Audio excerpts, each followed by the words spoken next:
Hello my dear student, मेरे channel BN chemistry में आपका स्वागत है। इस समय टॉपिक चल रहा है आईयूपीएसी नॉमेनक्लेचर, कार्बनिक यौगिकों का नामकरण आईयूपीएसी पद्धति द्वारा चल रहा है। ये छठा टॉपिक है, छठा लेसन है, 6 क्लास है। देखते हैं आज ईथर। आज पढ़ते हैं ईथर का नामकरण। ईथर का सामान्य सूत्र है ROR। इसका आईयूपीएसी नाम होता है एल्कोक्सी एल्केन। एल्क में ऑक्सी जोड़ देते हैं, एल्कोक्सी एल्केन। जैसे अब देखिए, इसमें 2 R हैं, एक एल्किल इस तरफ लगा हुआ है, एक एल्किल इस तरफ लगा हुआ है। दोनों एल्किल समान भी हो सकते हैं और दोनों असमान भी हो सकते हैं, भिन्न भी हो सकते हैं। यदि भिन्न एल्किल हैं, देखिए भिन्न एल्किल समूह होने पर छोटे एल्किल समूह में ऑक्सी शब्द जोड़ते हैं।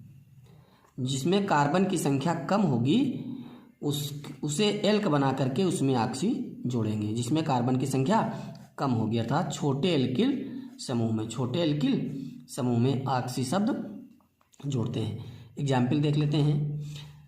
यहाँ पर लिखा हुआ CH3OCH3, दोनों तरफ एल्किल समान है। एक कार्बन वाला एल्किल इधर, एक कार्बन इधर, अर्थात इधर मेथिल है तो किसी एक में ऑक्सी जोड़ देंगे। मेथ में ऑक्सी जोड़ करके मेथॉक्सी, और एक को एल्केन बना देंगे, मेथेन हो जाएगा।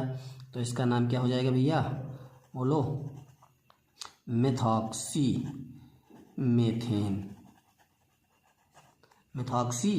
मेथेन। अगला देख लेते हैं। ये देखिए CH3CH2O CH2CH3, 2 कार्बन की श्रृंखला इधर भी लगी हुई है, 2 कार्बन की श्रृंखला इधर लगी हुई है।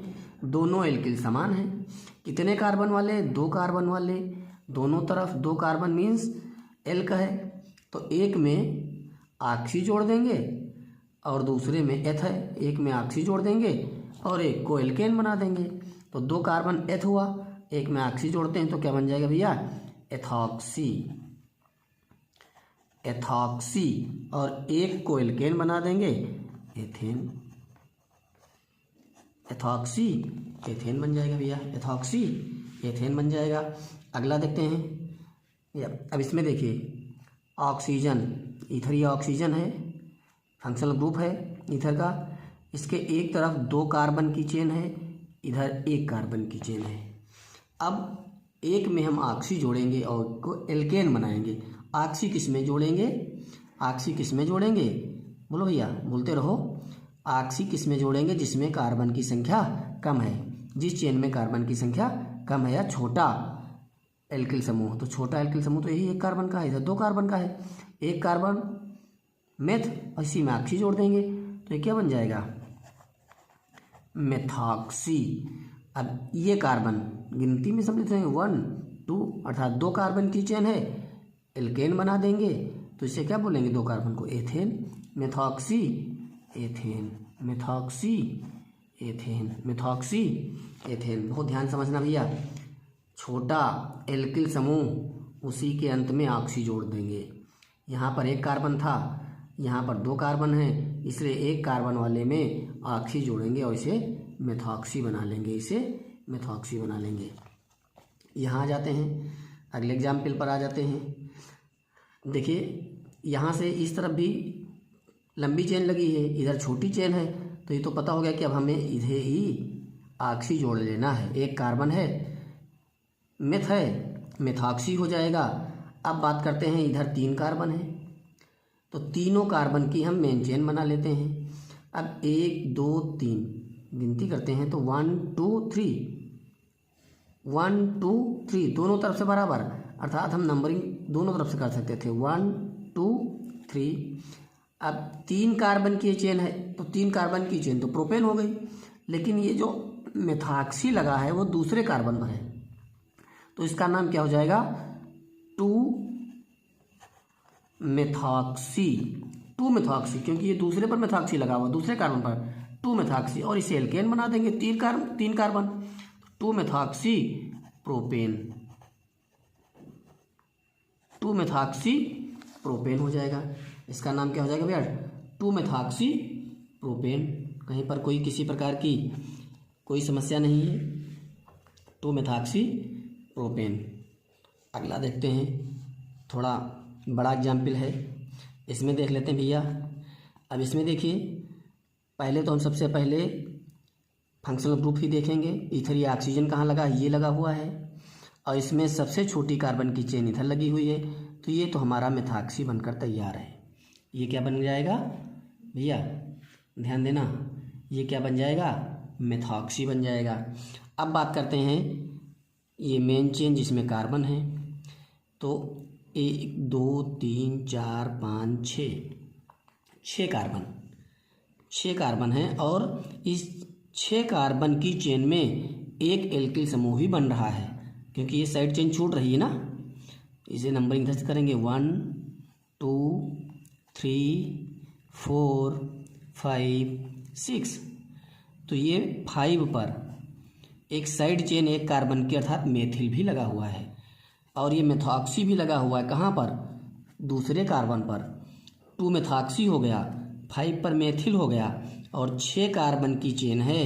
ये कार्बन कितने हैं इसमें, 6 कार्बन है, तो ये तो हेक्सेन हो गया। तो इसका नाम क्या लिखेंगे भैया, 2 मेथॉक्सी। 2 मेथॉक्सी। 5 पर क्या है, मेथिल, एक कार्बन की साइड चेन मेथिल। कितने कार्बन है मेन चेन में, 6, तो क्या बन जाएगा भैया, हेक्सेन बन जाएगा। बोलो भैया, हेक्सेन। 2 methoxy, 5 methyl, hexane. बहुत ध्यान से समझना। एक एग्जाम्पल और देखिए, थोड़ा से जटिलता लिए हुए, थोड़ा सा कॉम्प्लेक्स है। अब इसमें देखिए भैया, ये ईथरी ऑक्सीजन है, फंक्शनल ग्रुप है। इसमें इस तरफ 2 कार्बन, इस तरफ भी 2 कार्बन लगे हुए हैं, ठीक। साइड चेन यदि हम इसको एक ले लेते हैं, तो इस तरफ 1 2 3 है, तो इधर भी 1 2 3 है। थोड़ी सी जटिलता इसमें आई है भैया। अब हम एक तरफ ये ले लेते हैं, एक तरफ तो गिनती कर लेते हैं, 1 2 3, प्रोपेन बन गया। 2 पर ऑक्सी भी लगा है, 2 पर ऑक्सी लगा है, लेकिन अब हम इधर तो तीनों कार्बन नहीं गिन सकते हैं ना, इसलिए हम इधर एक चेन और बना लेते हैं, अर्थात इसमें हम और नाम दे देंगे 1 डैश 2 डैश, 1 डैश 2 डैश। तो 2 डैश का मतलब है कि ये ऑक्सीजन इन 2 कार्बन के साथ ऑक्सी बना देगा, एथॉक्सी, लेकिन ये भी गिनती में सम्मिलित नहीं है, इसलिए साइड चेन बन गई। और ये साइड चेन कहाँ पर है, 1 डैश पर है, 1 डैश पर है, मेथिल है, और ये एथॉक्सी है, 1 डैश मेथिल एथॉक्सी। लेकिन ये पूरी चेन ऑक्सी की मेन चेन के दूसरे कार्बन पर लगी है, इसलिए सबसे पहले तो हम मेन चेन की ही नंबरिंग लिखेंगे 2 सबसे पहले। अब 1 dash, 1 dash methyl, 1 dash methyl, ये देखिए ये मेथिल लगा हुआ है 1 पर, 1 डैश मेथिल। और अब 2 कार्बन ऑक्सीजन से लगे हैं, तो ethoxy, 1 dash methyl ethoxy, ethoxy. अब 3 कार्बन है, 3 कार्बन है, ये तो चेन के अंदर चेन थी, इसलिए इसको छोटे ब्रैकेट में रख दिया। और अब मेन चेन 3 कार्बन की है, तो 3 कार्बन मीन्स प्रोपेन हो जाता है। 3 कार्बन मीन्स क्या हो जाएगा, प्रोपेन, प्रोपेन। तो इसको ध्यान देना भैया, 2 डैश 1 मेथिल एथॉक्सी प्रोपेन। इसको ब्रैकेट में, छोटे ब्रैकेट में इसलिए रखा है क्योंकि ये एक चेन तो हमारी बन चुकी थी, ये दूसरी चेन है, और दूसरी चेन पर एक और साइड चेन लगी हुई है, इसलिए इसको इस प्रकार से लिखा गया है, इस प्रकार से लिखा गया है। भैया ध्यान देना, कहीं पर कोई कन्फ्यूजन जैसे ही दिखे तुरंत कमेंट बॉक्स में लिखकर बताइए। अगला एग्जाम्पल भैया देख लेते हैं इसी के साथ, CH3 का whole twice, CHO CH2 CH3। सबसे पहले तो इसे हम इस चेन को जो ट्वाइस लगा है इसे अलग करके खोल करके लिख सकते हैं। तो एक CH3, ये CH, इसी पर ये दूसरा CH3 का होल ट्वाइस इसी CH पर लगे ना, O CH2 CH3 CH2 CH3। अब देखें भैया, ये इधर 3 कार्बन दिख रहे हैं, इधर 2 कार्बन दिख रहे हैं, अर्थात ये छोटा है, तो हम इस ऑक्सी को इधर जोड़ेंगे, अर्थात 2 कार्बन है, एथ है, और ऑक्सी जोड़ेंगे, एथॉक्सी है। अब इधर नंबरिंग कर लेंगे 1 2 3। एथॉक्सी है कहाँ पर? 2 पर है। एथॉक्सी कहाँ पर है? 2 पर है। तो सबसे पहले इसका हम क्या लिखेंगे? 2 एथॉक्सी। क्या लिख लेंगे भैया? 2 एथॉक्सी। और कितने कार्बन हैं? 3 कार्बन है, अर्थात 2 एथॉक्सी प्रोपेन हो जाएगा। 2 एथॉक्सी प्रोपेन, 2 एथॉक्सी प्रोपेन। यह ईथर का आईयूपीएसी नामकरण इस प्रकार से किया जाता है। एक और ग्रुप देख लेते हैं इसी के साथ। इम्पॉर्टेंट ग्रुप, बहुत ही इम्पॉर्टेंट ग्रुप है एस्टर का, बहुत ही इम्पॉर्टेंट ग्रुप है एस्टर। इसी के साथ एक एस्टर के भी कुछ एग्जाम्पल देख लेते हैं। एस्टर क्या होते हैं? एस्टर क्या होते हैं भैया? एस्टर RCOOR, सामान्य फार्मूला इनका रहेगा RCOOR। इनका फंक्शनल ग्रुप रहता है COOR। कैसे बनते हैं? पहले इनका आईयूपीएसी नाम भी देख लेते हैं। आईयूपीएसी नाम इनका होता है alkyl alkanoate. Alkyl alkanoate, alkyl alkanoate. इनका जो सफिक्स होता है, अनुलग्न होता है, वो ओएट होता है।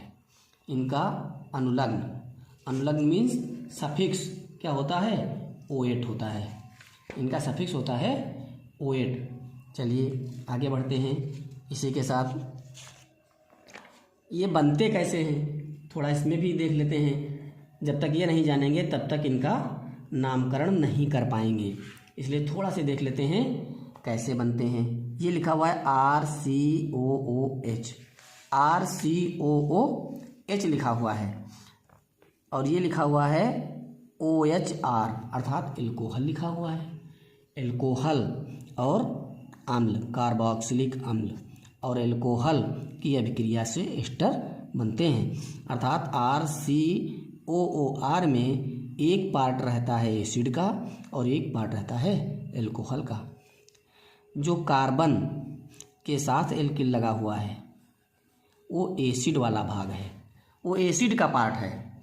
और जो ये RO की तरफ से लगा हुआ है या, तो वो क्या हो जाएगा? एल्कोहल का भाग हो जाएगा, वो एल्कोहल का भाग हो जाता है।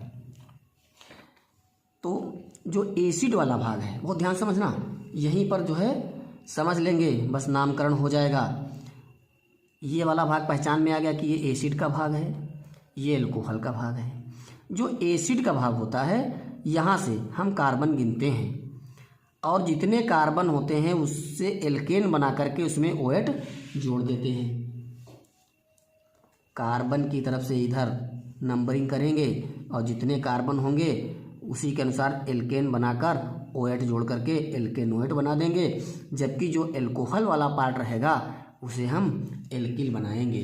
जो एल्कोहल वाला पार्ट रहेगा उसे हम एल्किल बनाएंगे, उसे भैया क्या बनाएंगे? एल्किल। तो अब इसके एग्जाम्पल देख लेते हैं। जहाँ तक जानकारी हो गई होगी कि ये क्या होते हैं, तो अब बहुत ही बारीकी के साथ देखते हुए आगे बढ़ते हैं। एग्जाम्पल देख लेते हैं। अब ध्यान देना भैया, अब इसको देखते ही पहचान गए होंगे। ये कार्बन COO, ये इसका मतलब है कि कौन सा पार्ट है? कौन सा पार्ट है? एसिड का। और ये कौन सा पार्ट है? एल्कोहल का। तो एल्कोहल वाला पार्ट में एक कार्बन है, एल्किल बना लेंगे, अर्थात ये मेथिल बन जाएगा। और इधर भी एक कार्बन है तो ये भी मेथेन बनेगा, और मेथेन के अंत में OH लगा देंगे, तो इसका नामकरण क्या हो जाएगा? बोलो भैया। मेथिल, मेथिल, इसका नाम मेथिल मेथेनोएट, मेथेनोएट, मेथिल मेथेनोएट। अगर यहाँ आप समझ गए हैं तो समझ लीजिए अब कहीं पर भी कोई कठिनाई नहीं आने वाली है। आगे देख लेते हैं, अगला एग्जाम्पल देख लेते हैं।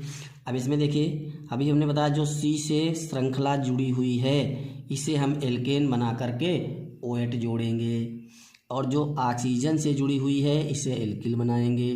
तो इस तरफ O से केवल एक कार्बन है अर्थात ये बन गया मेथिल। क्या बन गया? मेथिल। और इधर देखिए 1 2 कार्बन है तो ये एथेन बन जाएगा और एथेन के अंत में OH जोड़ेंगे तो एथेनोएट बन जाएगा। क्या बनेगा? बोलो भैया। एथेन बना, OH लगा दें, एथेनोएट बन गया। तो methyl ethanoate, methyl ethanoate, methyl ethanoate. भैया बहुत ही बारीकी से समझते हुए, कहीं पर कोई गड़बड़ी नहीं होनी चाहिए, समझ में आ गया है। सीधे यहाँ पर देखते हैं, जैसे ऑक्सीजन से कितने कार्बन? 2 कार्बन। तुरंत एल्किल बनाइए। क्या बनाएंगे इसे? एथिल। तुरंत एथिल बन गया। इधर के कार्बन को गिन लेते हैं 1 2 3 4 5। 5 मीन्स पेंटेन और पेंटेन के अंत में OH, पेंटेनोएट।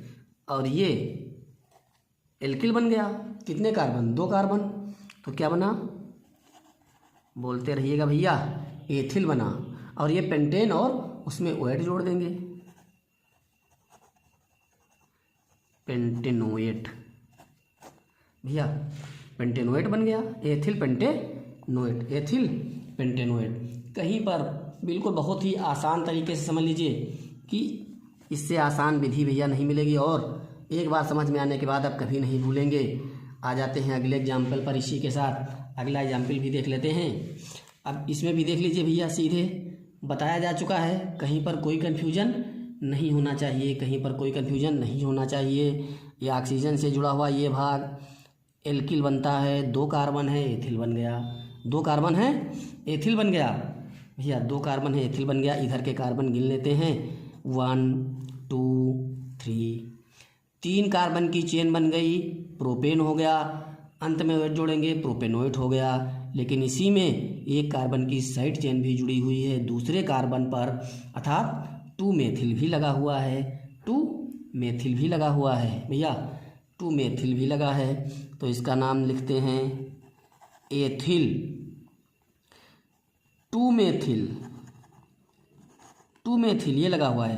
3 कार्बन, 3 कार्बन प्रोपेन और अंत में लगाएंगे OH, अर्थात प्रोपेन हो गया। OH, propanoate.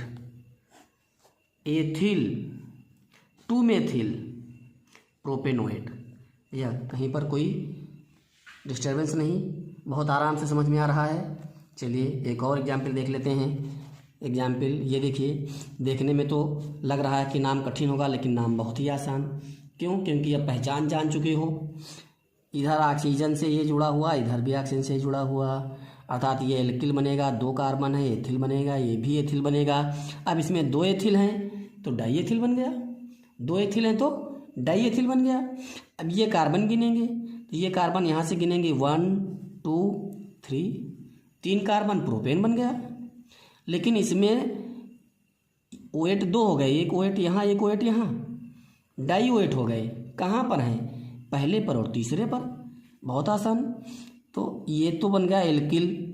एक एल्किल यहाँ, एक एल्किल यहाँ, 2 एल्किल हैं। कौन से हैं? एथिल के हैं। तो इसका नाम क्या लिखेंगे भैया? Die ethyl, die ethyl, die ethyl हो गया। और कितने कार्बन गिने गए? 3। प्रोप बना दीजिए, प्रोप या प्रोपेन लिख दीजिए या प्रोप लिख दीजिए। Di ethyl propane, di ethyl propane. और 1,3 पर कितने? 2 डाई क्या? OH। 1,3 di OH। भैया नाम बहुत आसान था।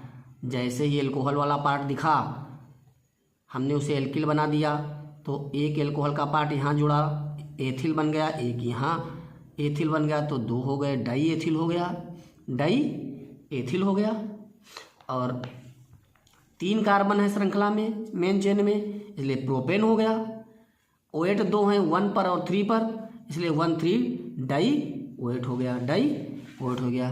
भैया अभी इसी प्रकार से लगातार IUPAC नामकरण अभी भी चलता रहेगा, क्योंकि अभी भी कुछ ग्रुप शेष रह गए हैं, कुछ फंक्शनल ग्रुप अभी भी शेष हैं। इसके साथ साथ जो जटिल और चक्री साइक्लिक कार्बनिक यौगिकों के नामकरण भी शेष हैं। समय लगातार यह अच्छा लग रहा है, समझ में आ रहा है तो चैनल को शेयर भी करें और सब्सक्राइब भी करें। धन्यवाद।